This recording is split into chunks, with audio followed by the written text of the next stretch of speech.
Hello and welcome back to another Sky Sports Fantasy Football Game Week preview. This week does look like it's going to be a very busy week for transfers. We do have a lot of fixture gains to go over, so make sure you stay until the end of the video when we look over that. I do have 5 or 4 transfers planned for myself this week, so I will let you all in on all the moves that I plan on making. At least for the next couple of weeks. I think I've got 8 moves planned up until about the end of the month. So we're going to look at that, and we've also got some new fixtures announced for at least one weekend at the start of May. So we're going to look at that as well with the best captaincies and stuff like that. So we are starting as always with the average remaining transfers. And again, last week we done our game week preview. It was the middle of a midweek fixture kind of list, so we do really basically have 2 full game weeks or 2 full games of transfers that has happened since the last one of these came out. So big moves in the average remaining transfers. The top 10 has went down 4 in terms of transfers, and we're looking about 2.5 elsewhere in the top 100 and top 1,000.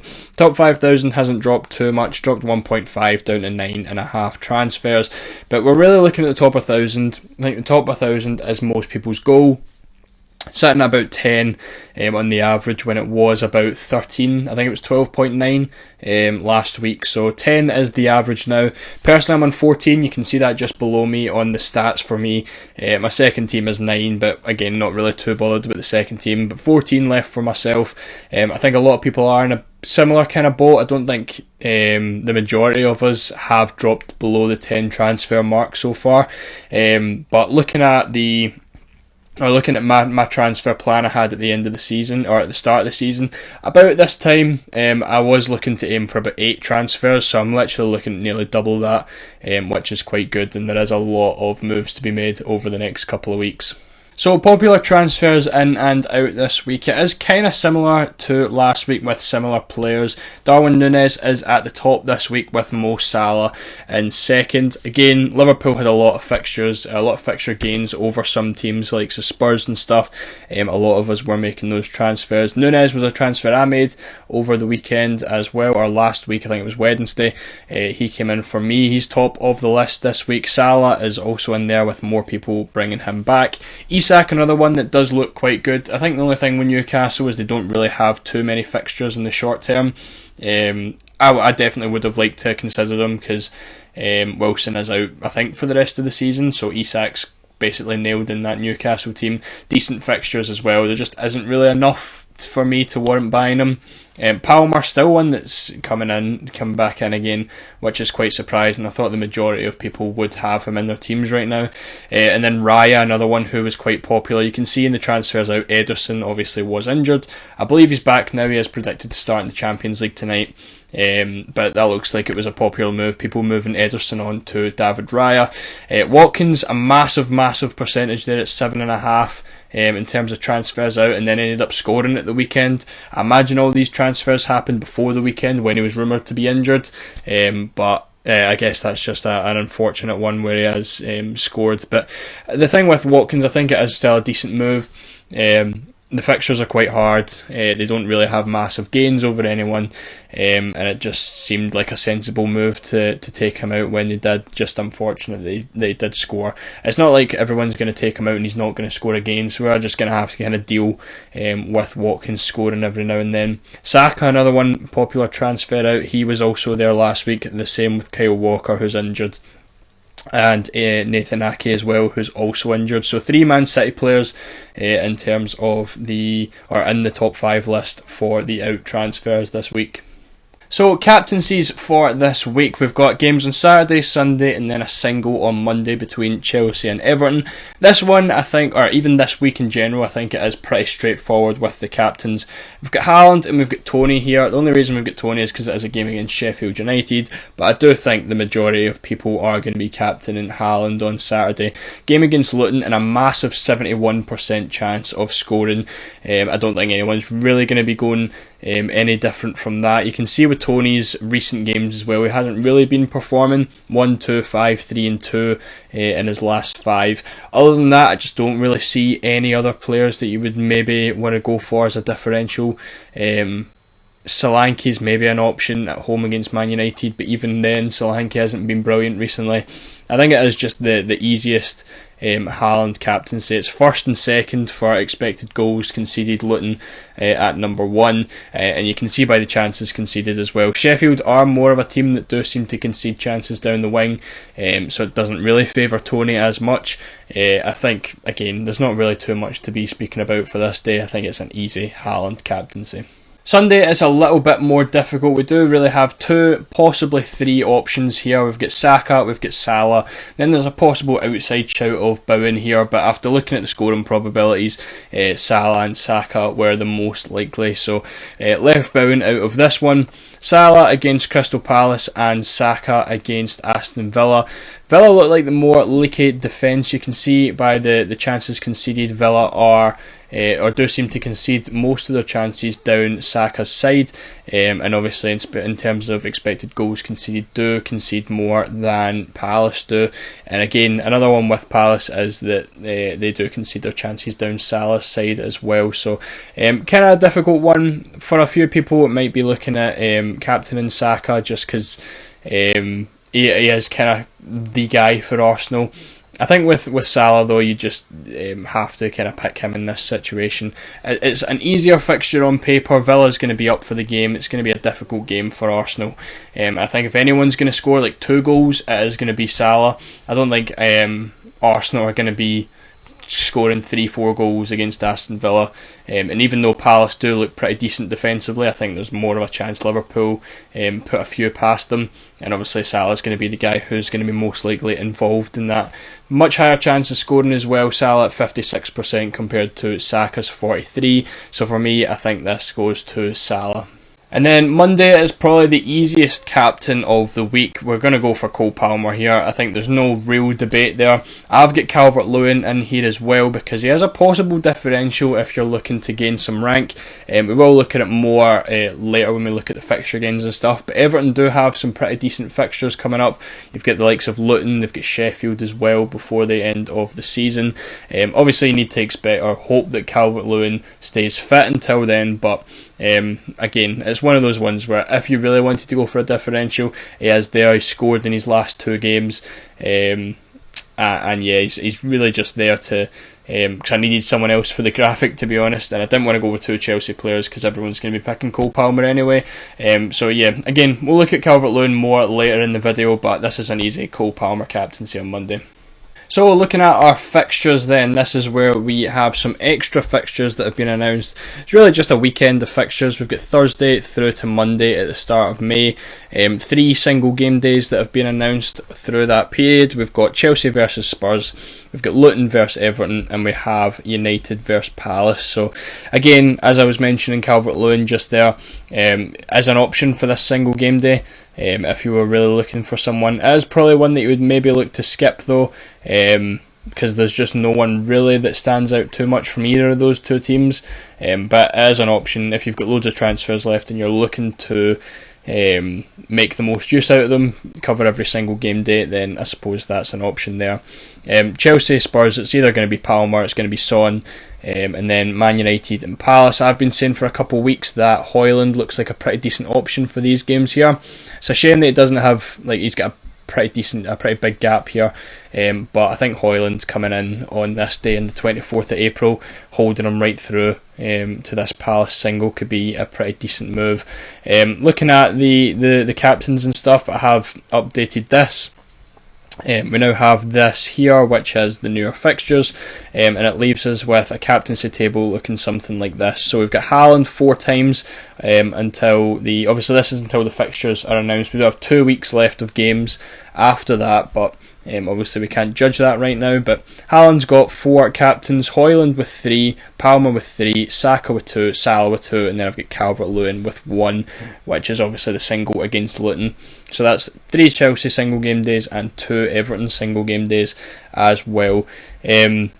So yeah, I thought I would look at the fixture gains and then I'd show off the kind of transfers that I have planned. So this week is a very, very big chance for those with transfers to make big gains here. You can see just by looking at Man City, no fixtures up until the 25th of April. Looking at Arsenal, they've got 3 in there. Liverpool have 3 in there, and they're pretty decent fixtures as well. A home game for Arsenal against Villa and Chelsea, and then they've got Wolves in there as well. Liverpool have Palace, Fulham and Everton, all in the space of which City and Spurs as well have 0 fixtures, and Brighton, if you're still holding any Brighton players as well, could be a big week for transfers. For me personally, I think I'm going to be looking at getting Rodri out, Haaland out. I don't have any Spurs players. I do have Van Heck. I think because I've got 14 transfers, I'm just going to move him on and then look to get him back a couple weeks down the line. Obviously as a big enabler, so it's going to be hard with the budget, but it is definitely something to consider. Obviously the likes of like Rodri to Havertz could be a move. Rodri to Luis Diaz could be a move. They are very similar positions, or they are the same position and very similar prices, so as a decent chance to move them on. Obviously in here as well we've got Everton, another reason possibly to bring in Calvert-Lewin. They are pretty congested with the fixtures, which is a good thing, because there's going to be no fixture gains on them. But if you were to bring in Calvert-Lewin on Monday, you'd have Chelsea, you'd have Forest at home, Liverpool, which is the Merseyside derby, you'd have Brentford, then you'd have that Luton single game day, and then at some point here, whenever the fixtures get announced, they will have a game against Sheffield as well. So it's a decent differential. I probably wouldn't go there myself, but it is always an option for anyone who is looking to go there. Other than that, I don't really think there's too much. I think the big thing is the fact that Spurs don't have any games, City don't have any games, and Brighton don't have any games. So I thought I'd look at my transfers here, which is what I've got planned. So Neto I still have as the Bournemouth goalkeeper. The plan is to move him on to Raya. No real reason. Like, again, it's not that Neto's underperforming. I think I just have Raya because Arsenal seem like the only team that's keeping a lot of clean sheets right now. It is a 3-for-1 as well going from Sunday, so it does look like a pretty decent move, and I think I just keep Raya to the end of the season, to be honest. Obviously Arsenal look brilliant defensively, so that is a move that is being considered. Rodri's moving to Diaz for that 3-for-0. Haaland's going to move to Gabriel for the 3-for-0, and Van Heck's going to move to Havertz for the 3-for-0. So that's 4 moves for me. I was tempted to move out Solanke. I just can't find someone that I would want. Again, could even go for DCL. Calvert-Lewin is 7.9 million, Solanke's 7.8. So it is like kind of just like a move that could be done. I haven't decided on whether I want to do it or not yet, because Solanke's fixtures aren't awful. Like, there's a chance he scores against Villa, Wolves, Brighton as well. I don't know. It's a tough one. It's probably one that I'll have to make on the day. But long term, three fixtures for Bournemouth, 5 fixtures for Everton. The thing with Calvert-Lewin is very hit and miss though. So I find it hard to justify bringing him in. The 24th, we've got Havertz for Højlund. So that is going to be this day here, after the 3 fixtures for Arsenal are gone.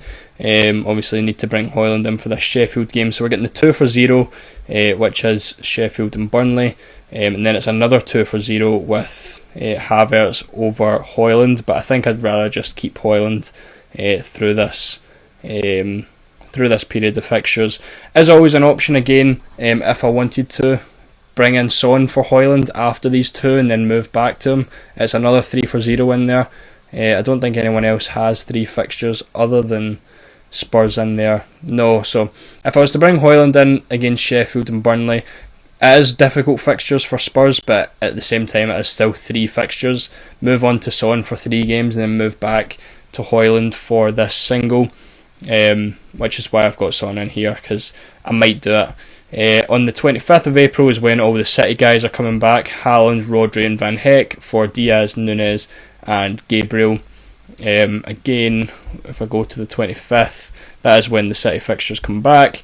And then I think it's a 3-for-1 over Liverpool. Again, good fixtures for Man City with Brighton, Forest and Wolves in there. And then Arsenal, I think with Arsenal, I already have Saliba. I'd be bringing in Gabriel, I'd be bringing in Raya, so I'd have triple Arsenal defence. So I don't really mind taking one of them back out for someone like Rodri, who is just essential in Sky. And then my team for the weekend is looking something like this. Again, you've seen it throughout the video. I've managed to climb about 300 places this week, not using a transfer, which is quite good. Team's looking like this. Again, I'm not going to go through the entire transfer list of what I just had there, but that is kind of what I was going for. Solanke stays in the team for a while, maybe until someone like Son comes back, in terms of like their fixtures, in terms of the Spurs fixtures coming back. Could stay in my team. Again, maybe would move to DCL, but I feel like it's a big risk going in that direction for Calvert-Lewin.